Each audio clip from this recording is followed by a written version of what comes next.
In this video, traders, I want to talk about a stubborn trader. Stay tuned.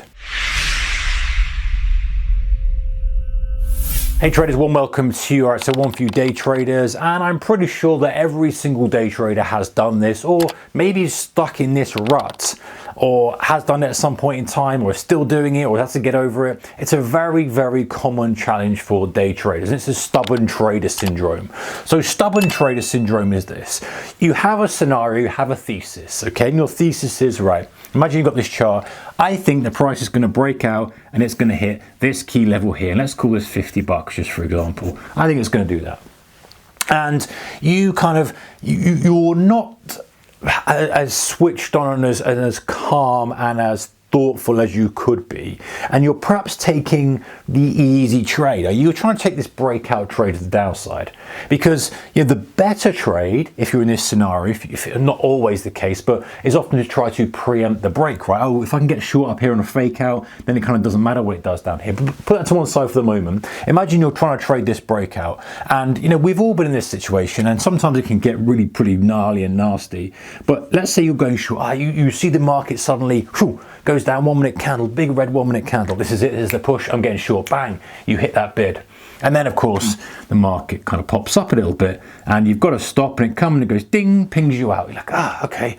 And then it sits there a little bit more, and then you see another red candle, like ding, all right, I'm gonna get this break this time. And you get short again, and it just sits there, maybe gives you a bit of profit, starts to go your way, comes back up, and you're like, it's not gone. And you get the same situation again. This time it kind of pops up here, and then you see it come down, like, it's gonna run up at it this time, I'm gonna take this one, and you're short again, and you hit it short, maybe you hit it short with a bit more size, because you've got a bit of revenge in you as well. You hit it, and it goes through, it breaks through, like, yes, here we go, it's gonna hit that, and then bing, it just pops straight back up, big green buy, like, god damn, and close the trade. This time, you're down like 3 times the risk that you've allocated for this trade straight away. Because the idea was the price goes from here to here on the short side, an allocation unit of 1R, right? That's the idea. All of a sudden now, you are 3R deep, which is the same as doing 3 times the position size on that initial trade. And you don't realize how this is starting to compound. Not only now are you taking much more risk on this deal, that we've also generated so much frustration and so much resentment and potential revenge that you kind of can't win now. You're kind of in a situation where you've messed up, because even if that target is 3R, you're back to where you were. And yes, that's okay to a certain extent, but how many goes do you give this? If you'd done it back here, you could be 10R down, I know there's traders out there who have got themselves into absolute messy situations, and I have as well, guys. In my early years of trading, this is exactly the sort of nonsense I would do. I'd be like, yeah, it's going to break through there, and I'll hit it and I get it stopped out, and hit it again and you stopped, and you've got time. I'm going to do a tight stop on this time. I'm not going to let it, and you hit it, gets stopped out, and because the market's just not in the right rhythm. You might have the idea, and then later on the day, of course it goes down, touches your target. Of course it does, because prediction of direction isn't that hard. Prediction of how it's going to get there becomes the trader's skill set and how you make money as a trader, right? And so, you're constantly in this battle of, listen, I'm trying to get direction, which is relatively easy, but I'm also trying to align with the rhythm and structure. And when you're trying to force like this so-called easy trade, like, I see a little red candle in the 1 minute, that momentum, here we go, it's going to trigger loads of stops, and you're kind of pushing it, and then it pops back up, like, and then it pings back up just enough to stop you out, and you see it again, you kind of taking it again and again and again. Before you know it, you could have risked blooming 13R, 20R, whatever on one trade idea, just because you were all misaligned with the conditions, and you were stubborn. And then when you step back, you go, man, I've risked all that money, let's say 5R, 10R on one idea, and I've lost 10R today. I'd be so much better allocating that 10R to a grade A play on a big range day with a real nice flush that I'm very good at getting. It's got this and got that. I'd be much better off allocating the risks to there. So you kind of think this is not sensible from a business perspective. Operationally, this is the wrong thing to do. But the thing is, it's because we get caught in this stubborn nature. We're so hell-bent on thinking that's what's going to happen. Hey, I've got this idea, it's a directional idea, I think the price is going to hit there, but we don't take the next step and go, well, how could a price get there?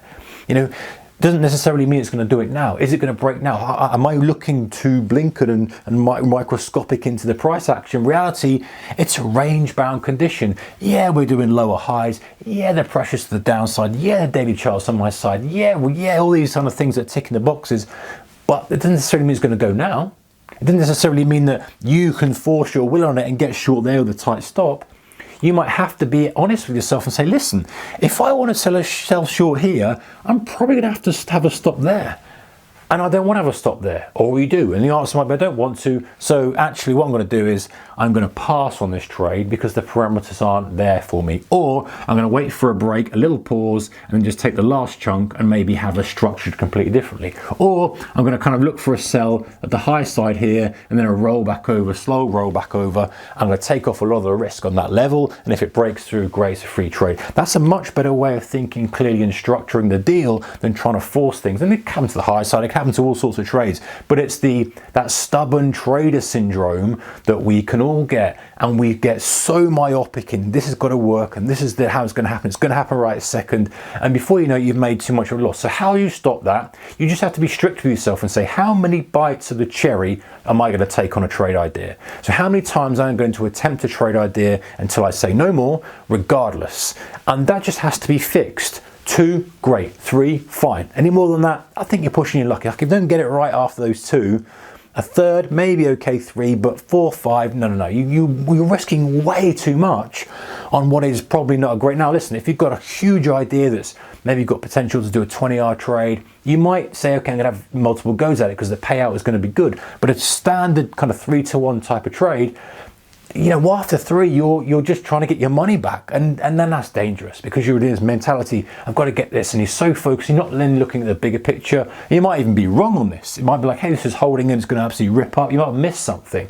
And so I think having that hard and fast, you know, how many bites of the cherry rule is a really, really useful tool, and you've got to stick to it like any rule. Hey, I've had 2 goes at this, I've pushed it twice, I've lost 2R on this trade. You know what? I'm going to come back when there's a brand new, fresh structure has occurred, whether it's broken back up, whether it's broken to the high side. When it's broken out of this range, I'll relook and see if there's another trade idea generated from that, rather than being so stubborn in this kind of real nonsense, choppy price action. So stubborn trader syndrome, watch out for that. Take care. See you next one. Bye-bye.